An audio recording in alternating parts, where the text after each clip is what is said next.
ಎಷ್ಟು చెప్పేసిపోయినా మిస్టేక్ వచ్చినట్లే అది వాళ్ళ పని, చెప్పేది పోయేది వాళ్ళ పని, చెప్పేది చేసేది మన పని కదమ్మో. పెద్దమ్మ సర్కార 2000 ఇస్తా ఉన్నాము. దాని ముందు చెప్పిన వాళ్ళు 2008 ಎಸ್ಎಲ್ ಬಂದು ಇದೇ ಉಂಟಮ್ಮ ಪಾಪ ಚರ್ಚೆಲ್ ಬಂದು ಹೇಳಿದ್ರಿ, ನನ್ನ ಹತ್ತಿಗೆ ನೀವೆಲ್ಲ ಬಂದಿದ್ರಿ. ನಮ್ಮ ಸರ್ಕಾರ ಬಂದ್ರೆ ದೊಡ್ಡವರಿಗೆ 2000 ಕೊಡ್ತೀವಿ ಮನೆ ಯಜಮಾನರಿಗೆ ಅಂತ ಹೇಳಿದ್ವಿ. 10 kg ಅಕ್ಕಿ ಕೊಡ್ತೀವಿ ಅಂತ ಹೇಳಿದ್ವಿ.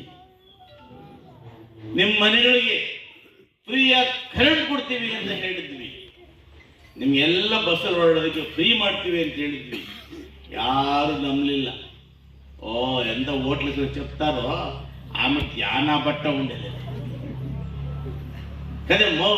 ಇವತ್ತು ನಾವು ಏನು ಹೇಳಿದ್ದೀವಿ ಅದನ್ನು ಮಾಡಿ ತೋರಿಸ್ತೀವಿ. ನೀವೆಲ್ಲಿ ಹೋಗಿ ಅಕ್ಕಿ ಫ್ರೀ ಕೊಡ್ತಾ ಇದ್ದೀವಿ, ಬಸ್ಸಲ್ಲಿ ಹತ್ಕೊಂಡು ಇಲ್ಲಿಂದ ಅಕ್ಕಮನೆಗೆ ಹೋಗ್ಲಿ, ಧರ್ಮಸ್ಥಳಕ್ಕೆ ಹೋಗ್ಲಿ, ಬೆಂಗಳೂರಿಗೆ ಹೋಗ್ಲಿ, ಮೈಸೂರಿಗೆ ಹೋಗ್ಲಿ, ಎಲ್ಲ ಬಸ್ಸಲ್ಲಿ ಫ್ರೀ. ನಿಮ್ಮ ಮನೆಗಳಿಗೆ ಕರೆಂಟ್ ಫ್ರೀ ಕೊಡ್ತಾ ಇದ್ದೀವಿ.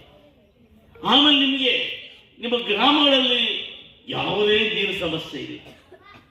ದೊಡ್ಡ ಗ್ರಾಮ ಇನ್ನೂ ಒಂದೇನಾದ್ರೂ ಕೂಡ ಈ ಭಾಗದಲ್ಲಿ ಫಿಲ್ಟರ್ ಬೇಕು ಅಂದ್ರೆ ಇನ್ನ ಒಂದು ಫಿಲ್ಟರ್ ಹಾಕ್ಲಿಕ್ಕೆ ತಯಾರಾಗಿದ್ದೇನೆ.